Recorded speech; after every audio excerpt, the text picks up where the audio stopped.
So the original style that I was rolling with was really good because that in itself was very new as well. No one was doing that either. And you have to work with what you've got. At that point in time, I didn't have the opportunities that I have now. Create your own opportunities. I mean, all the content is out there. It's on realestate.com.au. And I think it's applicable to any industry. You just take the information that's engaging, media platforms put it out there for you. You summarize it, put it into your own words, talk over it, 10x. Welcome to the Digital Horizons podcast. I'm your host, James Walker, and today I'm joined with my guest, Andrew Cumming. Andrew has been working in real estate for the last 3 years and has grown a huge following on social media from his short form videos. Over the period since he started, he's generated over 53,000 TikTok followers, racked up over 1.9 million likes on his videos, 3 million plus on an individual video, and over the course of this content creation journey he's been on, he's generated over 50 million views. Thanks for joining us on the show. Thanks for having me, James. When you spitball all those numbers, it's pretty crazy. It's It impressive. does make my head spin a little bit. It is. And so I guess to start with, what was it that got you on this path? What brought you into this journey of creating short form videos in real estate? Good question to start with, because it is kind of the premise of real estate and why I got into it in the first place. Social media has always been an interest of mine, and I saw an opportunity before actually getting into the industry to become that person in Brisbane who leverages it and uses it in a way that I think would work really well. So I came into it 3 years ago as a junior, no real estate experience, but a vision around social media and combining the two. It wasn't until I went out on my own 18 months after getting my, apprenticeship in the business that I actually nailed in on that strategy around social media. And it's been 15 months of really aggressively creating, producing, and collaborating with people now in the content world. And yeah, the result has been crazy. So how long has it been since you've actually been generating the content on the short form side of things on TikTok? I'd say 15 months of generating what I do now, which is the tours. And prior to that, it was more green screen content where I didn't have the exposure that I have now to these high-end listings. I was just taking screenshots of listings on realestate.com or articles in the news and talking over them, sharing my 2 cents on the matter, but also giving people the eye candy of the photos. I found that was a really good formula at the beginning, just to kind of get my name out there, build a bit of an audience specifically on TikTok. And then when I had the opportunity 15 months ago to start touring my colleagues' properties in the high end, I realized this is the new winning formula. I'm going to go all in on this, and haven't looked back since then. So 15 months of really focusing on the space. Okay. And so what kind of transition did you see in terms of engagement and what kind of views you're getting when you switch from that original style into this new style, which I think that, especially in the Brisbane market, you're getting known for? Yeah. So the original style that I was rolling with was really good because that in itself was very new as well. No one was doing that either. And you have to work with what you've got. At that point in time, I didn't have the opportunities that I have now. Create your own opportunities. I mean, all the content is out there. It's on realestate.com.au. And I think it's applicable to any industry. You just take the information that's engaging, media platforms put it out there for you. You summarize it, put it into your own words, talk over it. It 10x'd, to quote Grant Cardone. Yeah. It really did blow up. I was satisfied with the numbers I was getting then, and I built an audience up to 14,000 before I started doing the tours. And then from the tours, it was just parabolic, the growth, the impact it had on the market, the virality, the way it got shared around. Everyone wants to share this luxury property tour, especially at the beginning. It's the first of its kind. Now the market's becoming a little bit saturated with that sort of content. So we need to evolve again. But yeah, those first 8 months were just So what was the video that you realized, well, I've got something here that is different or that is really gaining traction? Was the first one we did. Okay. It was a penthouse in the city, 4-bedroom, 4-bathroom, just the ultimate sky home in a lovely building called Abion, right on Botanic Gardens. So New York style would appeal to anyone, contemporary lovers, architecture lovers, people who love being parkside, riverside, everything. It would appeal to all tastes. And we hit it with the formula of doing the walkthrough, the voiceover, kept it under 1 minute 30, collaborated with a property page in Brisbane called Prestige Property, and it just went off. And I knew that was the evidence that I needed. I only needed one, and it happened to be the first one. I knew it would go off. Like instinctively, I knew this is going to do really well, and never looked back from there. So yeah, the first video. That was Fortunately, it. yeah. That's what got you started. But I wouldn't say that it didn't come without trial and error prior to that. Like I was creating content well in advance of that opportunity. Yeah. Okay, and so from that, then I guess you've learned a bit of a formula. So what is your, if you don't mind talking about this, is what is your creative process around, all right, cool, we've got a property coming up. How do you go about planning that out to get to the result that you are when you're releasing your finished product of the video? Yeah, whether it's for my property listing or another agent's, and you'll see now if you look at my profile that I'm collaborating with Matt Lancashire, Sarah Hackett, Simon Caulfield, Philip Rand, all of these massive names, Amir Prestige down on the Gold Coast. They'll say, Andrew, we want you to come and we want you to showcase this property we have coming up. I'll have a look online. What have we got here? We've got a waterfront property. It's the canal in Southport. We've got 50 meters of river frontage. There's a mooring for your boat. There's a lap pool. It's contemporary. Who's it designed by? So already in my mind, I'm starting to think about what am I going to be talking about in the voiceover? And then when it comes to the visual aspect of it, it's not until you get in the property, you walk through it and you think, where is the best, most polarizing position in this home to start the video? Because those first 3 seconds are critical, right? Where can we capture the most attention and where is it most grand? So we'll find the best position on the property to start that video to ensure that we're hitting them with the best at the beginning of the video, because people's attention spans are minute. Hit them with the big money shot at the beginning, rope them in with a punchy hook. This is what 5 million will buy you. Come check out this 6-bedroom home. Something that will resonate with your buyers on a universal basis. And then from there, it's just touring the property in a way that flows well. Yeah, and I think I imagine with your videos over time, because I see a lot of the hooks that are being used on these on these types of platforms, like the what will X buy you in X suburb and stuff like that. Like that, those kind of hooks, I guess, come out and they work really well. But I imagine people get tired of them, so you're constantly having to try and update and think of new ways you can hook people into it, or otherwise it's going to be the same generic sort of video that's going to happen. Yeah, it's funny. The hook is actually the hardest part. Yeah. I find, because I get to the property and I'm just thinking, what can I say here? What haven't I said before?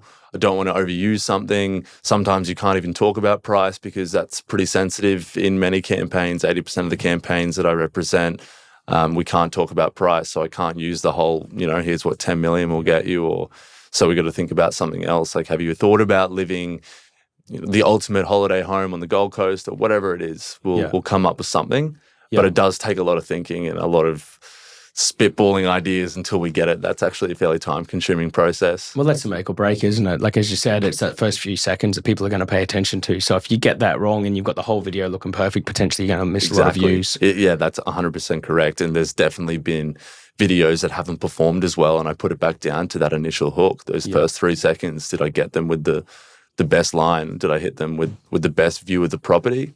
You look back in hindsight and think maybe not. Yeah. So it's so important. So when you are analyzing your videos, how are you judging performance? Like what are the metrics that you're looking at? So if you've just released an X video and you're like, yep, that was a success, that one flopped or whatever, are there metrics that you're paying attention to and learning from to improve for future ones? Or like, I guess for our listeners, what is it that people should be paying attention to when they are creating content on these short form platforms?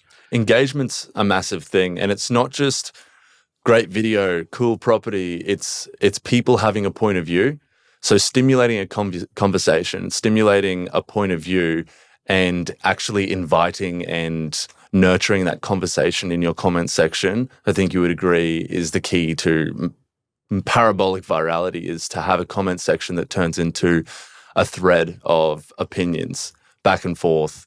It's no longer between you and the person watching. It's between two completely different people on the other end having a conversation or an argument in your comment section. That is gold. That's when people are going at it in the comments, whether it's positive, negative, I don't care.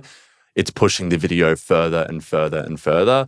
So the metrics speak for themselves. It's a great video. If we hit 1 million people, 1 million people usually translates to about 10,000 shares, which is just insane, because a real estate listing, you'll be lucky to get 1,000 shares on a real estate listing specific for people to go and look at. And here you are on social media getting 10,000 shares on a property. It's just stupid. So the metrics are great at determining what your reach is and how that translates from the video to the success of the property.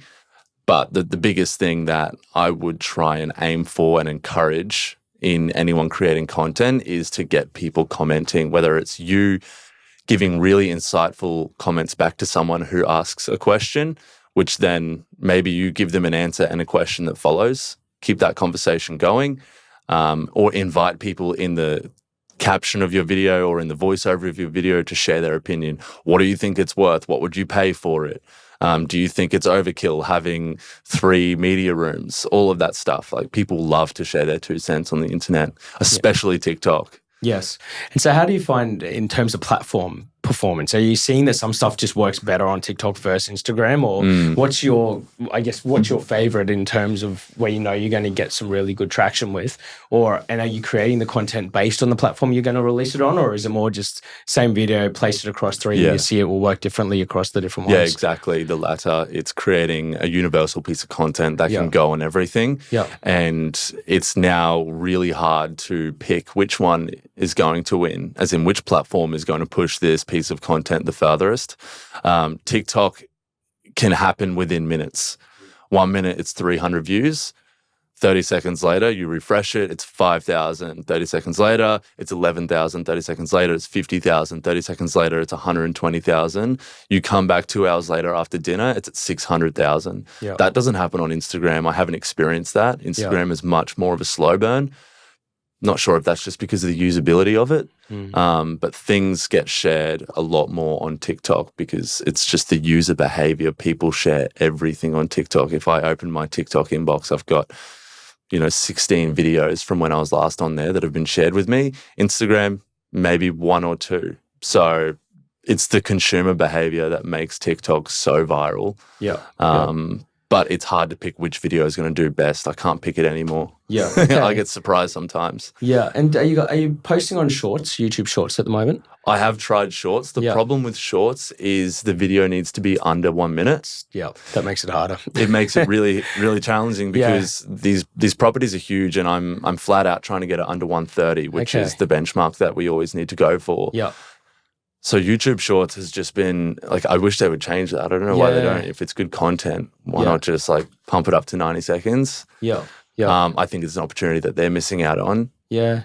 And you're not releasing, obviously, because of the style of content, you can't release it as a normal YouTube video either. So it sort of limits the platform as somewhere you can do it this is kind of really thing. disappointing because I can't capitalize on that platform. I've got my hands full with Instagram, TikTok, and Facebook and LinkedIn and Threads. But what's the difference? Putting another platform in there. If I can, I'll do it. For sure. I do really want to focus on YouTube a little bit in the next 12 months with longer form tours. There's some examples of creators who have built, audience empires just touring luxury homes or touring luxury yachts. There's a format that works really well there. You hook them in and they watch 30 minutes of a property tour. I've done that. I quite often will put that as sort of like my background TV, because you don't need to pay attention to everything, but it's great sort of that inner sky. It's like, I'll put it on, let it run, and I'm just, it's good to work. Look, I'll be working along and just have that run in the background, and they really keep you hooked in for the entire video. Yeah.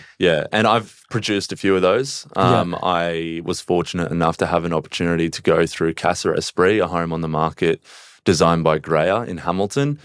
I did a tour there and it only went for 13 minutes. But I can see that if I had a bigger platform base, that video would have done really well. But because I've only got 50 subscribers on YouTube, I'm kind of hindered there. It's still got 650 views, which as a percentage versus what your audience base is, that's a good video. Yeah, for sure. If I had a bigger audience base there, that video could have done really well. So I am trying to grow that. But it's a slow burn. YouTube is a marathon. I've heard it's really hard to grow your audience there. Yeah. So in terms of people who are looking to get started in this space, what would you say would be the best thing? Because I mean, now it looks like your videos are very well produced and like the end result is quite high production. But a lot of people looking to start doing this, they're not going to have that ability. So where would you say would be good for people to get started and start getting some wins with this kind of content? Would that be in real estate or in any industry? Real estate I think people in the real estate side of things, like what would you suggest to people that are looking to get into this? Just start. Yeah. It's not rocket science. You can see what I'm doing. Yeah. Yeah. If you want to get into it, get into it. Don't Yeah. just think about it and don't mull over it. Like, it's quite obvious how you start. You get your video, you get a gimbal if you can get one. Otherwise, just get some steady hands behind the camera. Yeah. And talk about your property. Don't just talk about your property. Talk about the hottest listing in your office right now, because someone in your office is sure to have something that's interesting. Yeah. Doesn't need to be a $10 million listing. If it's got like an extra big pool, or if it's got a really good back deck, just something that's interesting and conversational. Don't go out there expecting to crack the code on video one and hit 1 million people, but get into the habit and build that muscle for creating content that showcases the property in a way that isn't cinematic with your property video. Property video is awesome. Keep it there. The client pays for that. That goes with the advertising collateral, but this is for your profile. This is for you to put money behind, to boost into your suburb or your patch, and have the next person selling up the road or a few streets over say, oh, this is interesting. I like how that, they're articulating this thing in the home and why this is valuable and blah, blah, blah. Like, this is for your profile, and take that point of view with it. You're not doing it for your client. You're doing it for you. Yes, your client benefits, especially if you get a lot of reach. But at the beginning, at least, be self-motivated with it and just get out there and do it. I think people overthink it. It's not that complicated. Perfect.